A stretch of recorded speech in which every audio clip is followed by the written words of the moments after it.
Hey everyone, this is Megan Hillier from Know Your Ancestors, and you're listening to the Know Your Ancestors podcast. Many of us have an innate desire to understand our roots, to know where we come from, and to understand the lives of our ancestors. On the show, I sit down with content creators and entrepreneurs to share some of the stories that I've uncovered and compiled about their own ancestors. Watch and listen as we discuss the traumatic and life-changing events of their close ancestors that helped shape who these guests are today. All right. Welcome to the podcast today. I'm sitting here with Angie Reeder, and she is actually a good friend. She lives in the same town as me, and so it is fun to talk to her. I've been researching some of her ancestors, and I'm excited to share that with her. But first, before we get started, Angie, can you just introduce yourself and tell a little bit about you, about your work, and what you do? Yeah, for sure. So I'm Angie Reeder. Like Megan said, we do live in the same town. I was born and raised southwest of Cardston on a ranch. I'm fourth oldest of 10 kids, so there's a lot of people in my family and on a ranch. We didn't have like a ton of money, as you would guess. And I just remember growing up, like there was only a few occasions in our lives where we got like anything really materialistic. And it was always like back to school, Christmas, and birthdays. And back to school shopping was the best. So we always got just like a few things, Sears catalog, that kind of thing. But then we'd always have like a fashion show. So we'd all get dressed up, we'd put on music, we'd do a little catwalk. And that was like one of the highlights of our lives, my life, I Mm-hmm. guess. I was married young at 19.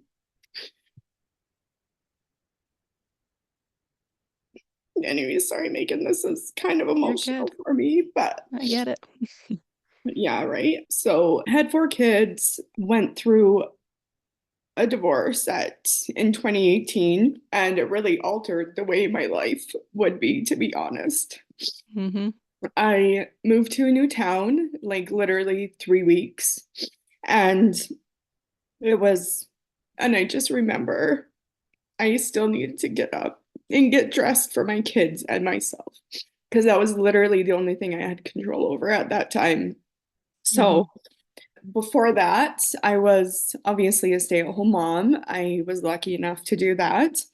And I really just dabbled a little bit in helping women in the community with cleaning their closets or helping them get dressed back for work, like that kind of thing.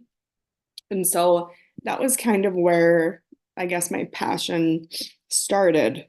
And then after a year went by out of my divorce, I came across it was a style coaching course online and you could do 2 weeks in London. And I'm like, heck yes, I can do 2 weeks in London. That sounds kind of fabulous and scary because never have I ever traveled Mm-hmm. alone.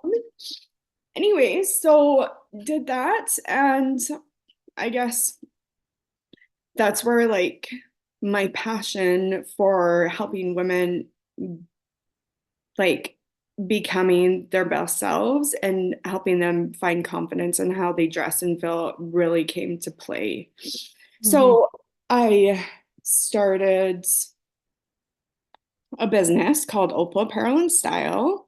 And I started it in my basement so I could still be a stay-at-home mom. And yeah, I eventually like brought my style clients to me and I just taught women how to dress, feel good about themselves, do closet edits, help them save time and money, all that kind of jazz. Mm-hmm. And yeah, I recently just moved into Lethbridge and started my own little space. And it's been 2 months, but it's been going pretty good. So we'll take the win. So yeah, I guess that's That's me. awesome. Yeah. Well, thanks for sharing that, Angie. I know that there's been some hard things and unexpected things in your life, and I love how you've just made it work and figure out what you want to do with your life and they're doing it. And that's a really powerful thing to see. Thank you. You talked a bit about your family, that you grew up on a ranch. Were you close to your grandparents or did you know any of your great grandparents? I only vaguely remember, actually, no, I don't remember any of my great grandparents. I've seen pictures of me being held by great grandparents, but I don't remember them. So just my grandparents is who I remember the Yeah. most. And they lived kind of close to you, right? Did they Yeah, they live? were in Mountain View, and Right. so they were not that far away from Right. Beezer. So Oh, nice. probably 15 minutes, maybe. Right. Yeah. Oh, cool. All right. Well, I'm going to start sharing about your great grandmother. She is someone that you had said you were interested in learning about. Mm-hmm. Was there something in particular about why you were interested in her, or what made you Um, choose? yeah, so I asked my parents because I've always been like intrigued by what you do, but also I don't have time to to do it. I'm a little busy in life. And so I talked to my parents and I'm like, tell me a little bit about, your grandparents or like why has my life led me to where I am? Yeah, and she just said that her grandma, she just remembers her always being so stylish and Mm-hmm. so put together. I mean, and that was what, the 30s or Mm-hmm. 40s? So, I mean, they didn't really have any money to be uber stylish, but she Right. always just remembers her grandma always having like accessories or always just having little things that, Mm-hmm. probably didn't cost much at all, but still she felt good in them. So Mm-hmm. sounds kind of, that sounds a little bit like me. I'm like, this could be Yes. fun. So yeah. Oh, cool.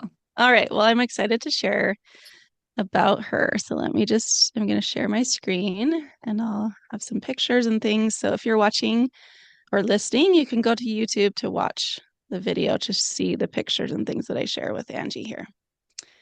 All right. Can you see that I picture of her? can. Yep. Okay. So this is your great grandmother, Doris Elizabeth Taylor. She was born in December 1909 in a one-room house in Kimball, Alberta. And she was the fourth of nine children born to William and Annie Taylor. So this is where Kimball is. I'm sure you're familiar with where that is, but for those of Yeah. you who are not, it's just a little bit southeast of Cardston, Alberta. And it's very close to the US border, a very small community at that time in 1909, and it's still very small. I'm like not even sure Mhm. how many people live out there, but kind of in the middle of nowhere. And her parents, William Woolley Taylor and Annie Loretta Gibson, were married in spring of 1903 in Cardston, Alberta. So William's family immigrated from Utah to Taylorville, just south of Cardston, in 1899 when William was about 17. And then Annie's family also settled in Taylorville, coming from Utah in the 1902 after Annie's mother had passed away. And they settled about 1 mile west of William Taylor's family, so they lived nearby. Annie and William were married the next year in 1903, and Annie was 22 and William was 21. So those were Doris's parents. So Mhm. your great great grandparents. Yeah. So Doris had five brothers, one who died at birth, and then three sisters. So here she is in this plaid dress here with her three sisters and brother Claude. So not all of her siblings, but and if you look at those kids, like they're all very well dressed, have cute little bows in their hair. And so I'm sure she got that sense of style and kind of making an outfit from her mother. Mhm. Yeah. So here's a little bit about them. So a lot of the information, I'd say probably most that I'm sharing today is already on your family tree on Family Search. So I'm just kind of compiled it and I'm sharing some photos and information that's on there. So here's William and Annie. So Doris's parents, these are your second great grandparents. They had nine children and all lived well into adulthood, except for the youngest child, Andrew, who died at birth. So this just is a little history thing that was on Family Search that says William and Annie were hardworking folks. They were farmers putting in oats and wheat, milking cows, separating milk and cream, churning butter, raising chickens, turkeys, calves, bummer lambs, and pigs. So this like your typical farm family in the early 1900s. So their youngest son, Andrew, passed away as a baby. There's a 12-page written life history written by your great grandmother, Doris, that I got a lot of these stories from. So I'm going to share some of those as we go through. I want to share things that kind of helped illustrate what her life was like, events that were maybe traumatic and difficult, and then how she kind of dealt with those things. So I encourage you, if you do want to learn more about her, to read that life history of hers. So she talked about when her youngest brother was born in 1924. So Doris would have been 14 years old, your great grandma. And she says he only lived a few minutes. He was born at home. Dad got the doctor to come out, but the baby was dead. They named him Andrew Wilford. I can remember Mrs. Andrew Jensen and Bishop Jensen coming over and helping to fix the little boy to be buried. He was buried in the Etna graveyard. I felt real bad about this. I felt us kids could have helped Mother more than we did, but we never knew she was going to have another baby. No one ever talked about anything like that in my time, and Mother wore waist aprons that were full, so we could not tell by looking. But we didn't know, so it made things pretty hard for her. She still had lots of work to do. So it seems like she felt a little bit of guilt as a 14-year-old that she didn't help her mom more, and that might have contributed to her younger brother's death. I don't think that was necessarily true, but how do you Mhm. think she would have felt as a 14-year-old when this happened? What do you think that might have been like for her? Oh, confusing, hard to all of a sudden be like, what, mom had a baby? Didn't Yeah. even know she was pregnant. How do you get pregnant? How do you, like all the Right. things that go through your mind that obviously nowadays it's a click of a mouse or a tap of your finger and you get any information and all information on anything. Hmm. So that, I mean, for sure would be confusing. And like you said, obviously she had some guilt. Yeah, that would be, yeah, definitely hard. Yeah. Yeah. I think it's kind of interesting how she didn't even know. I guess my grandma was like that too. She said she didn't even know her mom had a baby. She came home and there was like a little bundle on the couch. She thought it was a puppy. It was like her little Yeah. brother. I'm like, I don't understand how that worked, but for whatever reason, they didn't talk about it back then. So I think that would be kind of a shocking thing as a 14-year-old to see, this her little baby brother that didn't make it and feel some guilt there, which is kind of sad. But so this Yeah. is a cemetery that he would be buried at in Etna, which is just south of Karsten too. Mhm. So then 2 years later, here's a 1926 Prairie census, and you can see her parents, William and Annie, and then all 8 children that were still living. It gives, where they were living, this land description, like the township and range roads and all of that. So they were living just a little bit northwest of Etna. You can see them all there with all their ages there listed. So Doris, your great grandmother, wrote of her thoughts around this time. So it's the late 1920s. In her life story, she said, by now, all I could do was think about boys.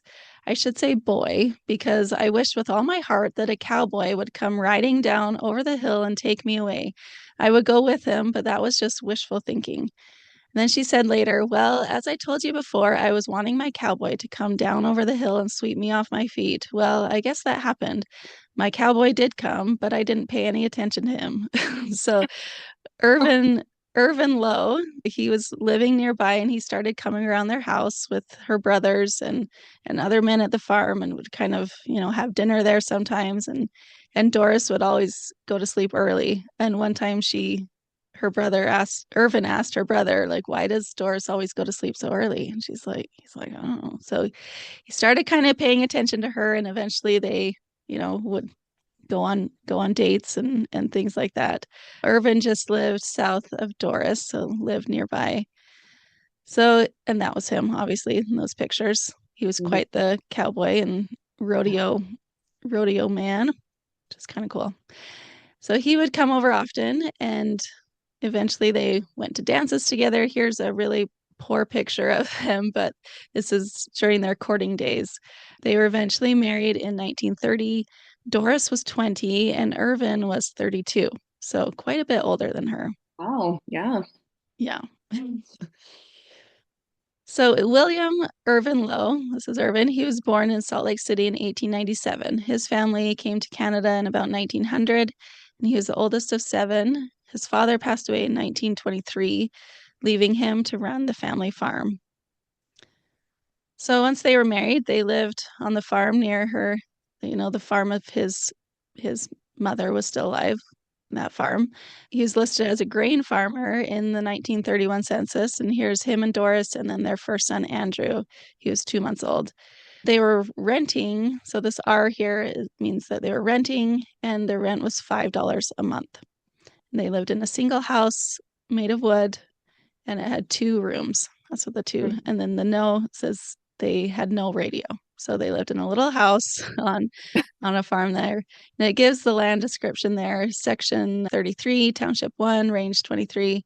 So I looked up where that is, and that's just north of Whiskey Gap, which is in the middle of nowhere out there. Have you ever been out there? I've never been over there. Is that like by Del Bonita? Is Yeah, that? yeah. Yeah. I've It's a been little bit west of Del Bonita. Yeah. Yeah. So they would have lived on somewhere on this section of land here, just Yeah. north of Whiskey Gap, In the middle of nowhere in the for, middle of nowhere. yeah. So Whiskey Gap was this little community. There's a gap in the ridge, in the mountain ridge there. So during the Canadian Prohibition period in Alberta between 1916 and 1924, alcohol was smuggled through this area from the United States into Canada. And then later, during the Prohibition in the US, it was smuggled the other way from Canada to the US. So it's now a ghost town and has been for quite a while. But here's what it would have looked like in I think it was late 1920s. So about the time that they lived just a bit north. So this would have been the town that they came in. It did say they went here for dances and things like that. So yeah, kind of fun. So Doris and Irvin had 4 children. So Andrew was the oldest, then Monty, who's your grandmother, right? Mm-hmm. Yeah, and then Blanche and Irva. So when Doris was pregnant with their youngest child, Irva, their life changed in a pretty heartbreaking way. From Doris's life history, she says, "Well, now I am expecting a new baby, and during this time, this child was born in April 1935, so this was sometime before that when she was pregnant. She was caring for her husband, Irvin. He got sick. So he came in from the field rather early and just left his 6 head of horses and machines standing in the yard. He came into the house and laid down on the bed and went sound to sleep. And she couldn't wake him up. So I went out and undid the horses and unharnessed them and turned them out to pasture. I was sure he would be awake when I got back to the house, but he wasn't. And it was getting time for the little ones to be put to bed. So I put them to bed, then went to the barn and got the saddle horse and rode over to the neighbors. One of the men came back with me and he said he thought we had better get him to the doctor. So we took the little kids and left them with a neighbor and got another neighbor with a car to take us to town.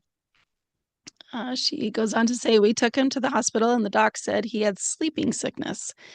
There was nothing I could do, so I went home and got my 3 little kids. Irvin's brother, Clesson, came out and helped out with chores. Irvin slept for 2 weeks before he woke up.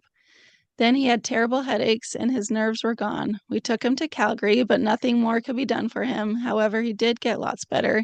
He could do chores and light work, but could not run the farm anymore. And so Irvin's mother kicked us off the farm.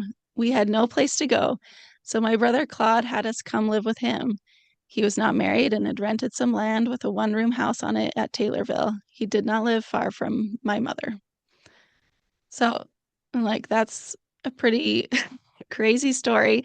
I looked up what sleeping sickness was, and it seems like there was, like, in the early 1910s to 1920s, there was like this sleeping sickness epidemic that would affect different people. Sometimes they would like sleep for months or years even, or they would be kind of in this like comatose state. I'm not sure if that was what it was, but Just like kind of so crazy. overworked and I exhausted. don't know. Maybe just like his body shut down. I'm not sure. But here's a photo of Doris and her 2 middle daughters. So Monty, your grandma's on the right, and then Blanche on the left. So this would have been probably just before that happened, or maybe just Is after. I'm not sure. But Mm. so how do you think Doris would have felt at this time? So her husband is unable to support them on the farm anymore while she's pregnant with her fourth child, and then they have to move in with her single brother into a one-room house. What do you think that might have been like for them? Oh gosh, well, traumatic, Mhm. depressing, worried. I mean, what wouldn't you feel? Upsetting, sad, oh, Yeah. all the things. I Mhm. To go from what you had, thinking it was going to be so great, to, oh no, sorry, sucks to be you. Yeah. And you're Yeah. No, pregnant and you exactly. have to have a baby and Yep. still try and fend for your family Yep. all on your Yeah. own. Wow. Yeah. Yeah. Can Must relate be a a lot. little. Yeah. Definitely. Yeah. So, sometime after moving in with Claude, so her brother, Doris said that she wrote in her history, the police from the customs office came and put us on government welfare. That gave us our goods and clothes and coal for heat. Claude was very good to us and never complained because we had to put him in the attic to sleep. Irvin helped him as much as he could while we were there. So here's their four kids: Monty, Blanche, and Irva. Those four kids there. Hmm.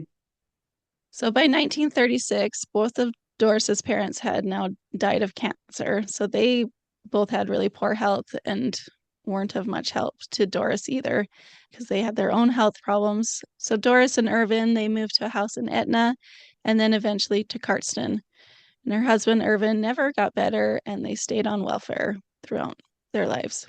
So here's her husband, Irvin, and Doris here. There's all these some pictures of Doris on there, and your grandmother has gone in and wrote little captions there. So this was written by your grandmother. She said, Mother's dress was black, and the necklace chain was attached with blackish brownish baubles on it. Dad's suit was brown. I remember putting clamps in Mother's hair to hold the waves. So I thought it was interesting that she put all these little notes about what her mother was wearing in these photos and things. So she looks quite nice, even though I'm sure they had no money and Hmm. nothing to, but she still cared about looking good. Hmm. So then Irvin died of a heart attack in 1950. By this time, their youngest child, Irva, was 15. And here's a picture of the three of them. So this was probably taken close to the time of Irvin's death, within a few years at least, because of how old Irva looks there. But Hmm. so then Doris continued to care for her children still at home and was still receiving government help until her daughter Irva was married in 1956. And that's when the welfare stopped. So by now, Doris was just 47 years old without any education. In her words, she said, not having any education, I could only do housework. And this I had to do to live. So I got a job going to people's homes and cleaning or ironing or whatever there was that I could do. At this time, I was very depressed. And it would not have took much for me to have gone the wrong road in life. One day, a knock came to my door, and a Mrs. Dora Wolf stood there. I asked her in, and she wanted to know if I would come and work steady for her and her family. She wanted someone on all the time. I almost jumped for joy because this was what I needed. It was a steady job. So here's your grandmother wrote a caption for this and said, Mother is wearing an off-white cream-colored suit. Years later, she had Mrs. Adderton and Cartston make a coat for me out of it. I thought it was classy too. So she's very stylish. She looks like a model in that picture there. I'm not sure how old she was in this picture. Doesn't Because her say. kids were older, right? Like her youngest was 15. Yeah, when she was in 1950 when her no, in 1956 when her daughter married. Yeah, Oh. she was 47. So, yeah, I'm guessing she would be in her 30s or 40s here probably. But I just thought that was neat that, well, not neat, but hard that Mhm. once her daughter was married, then stopped receiving government welfare and now is expected to support herself with no education or anything, but she made it work. And as I was, looking at your own life and what you shared, there kind of are some parallels there that life didn't go quite as planned and you've both figured it out and made it work and Yeah. opportunities come, you know. And here is Doris. I think this is the oldest picture I found. Well, the most recent, I guess, picture of her that's on Family Search there. But in her words, Doris said, I am now 67 years old. I am getting the old age pension and live in a lovely little home. I am very comfortable and happy with all the things I do in the ward in her church service. Um, she's also working at the Friendship Center for the senior citizens, and I enjoy this. I get lonesome very often, but have to pull myself out of it. And the best way to do this is to pray to my Heavenly Father and work for Him. Then here again is this little blurb from your grandmother writing about the clothes that she was wearing here. It says, I made this dress for Mother. It was a black polyester crepe with white pleated lace edged with black trim. She also was wearing one of the wigs she bought from Dora Wolf. Mother always had trouble doing her hair. She thought wigs would be the answer. I did my mother's hair for as long as I can remember. She would push the waves in and I would put the clamps on. She would sit on a chair and I would have to stand on a chair behind to reach her head. I rolled it on aluminum curlers, then came home perms and pin curls. She always did it. I was the only one that could do her hair the way she liked it. The last service I gave my mother was to do her hair for her funeral service. So I thought it was neat to share those little captions from your grandma about your great grandma. So, like I said, there's a few pictures on Family Search on her profile there of Doris with captions written by your grandmother Monty, their daughter. She seems to have taken an interest in the clothes and hairstyles that her mother wore. So I'm not sure if this is also something that your great grandmother cared about, but it seems likely. She was very poor, but seems to have cared about her appearance and was likely had to be creative about how to, you know, dress and style with so little. Obviously, something that you're interested in too. And as a child, you said that, you know, you had to kind of, you didn't get new clothes often and kind of had to get creative with how you dressed and things. Do you feel like there's maybe a bit of a connection with you and your great grandmother in this sense? For sure. Lots of different aspects of her life, I think. So, yeah, Mm-hmm. amazing. Now that you've learned a bit more about your great grandmother Doris, do you think any of the events in her life would have been considered traumatic? Oh, multiple. It sounds like it. Mm. Like, did she even have her life easy at all? Doesn't seem like, I mean, It I doesn't like seem how in like the there end was she's like, I'm happy and in I've a got my little own little house. place. And yeah, Old age pension is coming in strong there and you she's go. lonely, but she's happy. And I'm like, girl, I can Yeah. fully feel your pain right now. I think it's actually like it's always the little things. It's like, you know what? You have a house, you feel safe, Mm-hmm. you're secure, you have some food. Like, what else do you need? Like, Yeah. really? I mean, I like to look cute. So, I mean, I do need clothes, but in the long run, like sometimes it's Yeah. not all about the bigger things. So, Mm-hmm. yeah, that's Yeah. And it seems like she coped well with her hardships. Like I know she said a few times like that she was depressed and things were hard, but she's like, I knew I could go that way or I could pull myself out of it and you know, yeah, figure out how to make it work. stayed true to herself and Yeah. things worked out, I guess. I Yeah. that was just so sad at the same time, everything she went through. It's pretty, Mm-hmm. yeah, pretty Yeah. exhausting to live back in those days. Like, so glad we're where we are today. Yeah. A lot of work. It's a lot of work. So much work. So looking at how you feel like there were some parallels, how things were kind of similar in both of your lives. How do you how would you like to honor your great grandmother? What would you like to do different or the same or how do you feel now that you've learned about her, how you would like to move forward and kind of honor her life through your own? Hmm. Well, I think I'm already like doing it to an extent. Like I'm surviving and thriving on my own. And yeah, I guess just continue on and stay strong because things Hmm. are gonna get better. Yeah.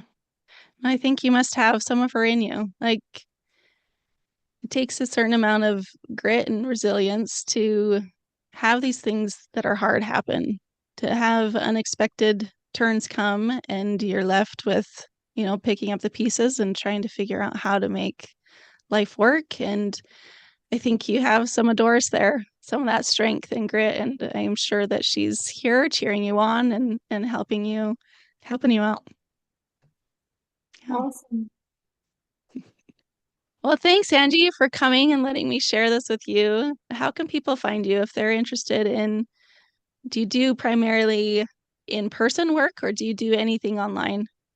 Yeah, I do virtual styling as well as in-person styling as well. So I do have style packages where I do my basics, where I help you find your body shape, teach you how to dress for it, your style personality.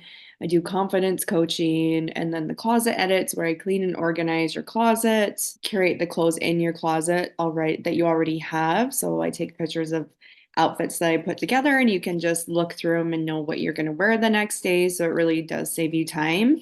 And I give you like a detailed list of the things that you need. So you're not buying, more graphic t-shirts because you already have, 100 of More them. of the cheap Old Navy t-shirts that I Yeah, things like that. Absolutely. And then yeah, like my fashion styling for brand shoots and for photo shoots. And yeah, I do personal shopping too. So if you don't like to shop, I'm your girl. I will go shopping with you or for you or whatever. awesome. So, yeah, so I do virtual and I do in person as well. So, yeah, my website Awesome. is opalapparelstyle.com and my Instagram is opalapparelstyle. So, yeah. Awesome.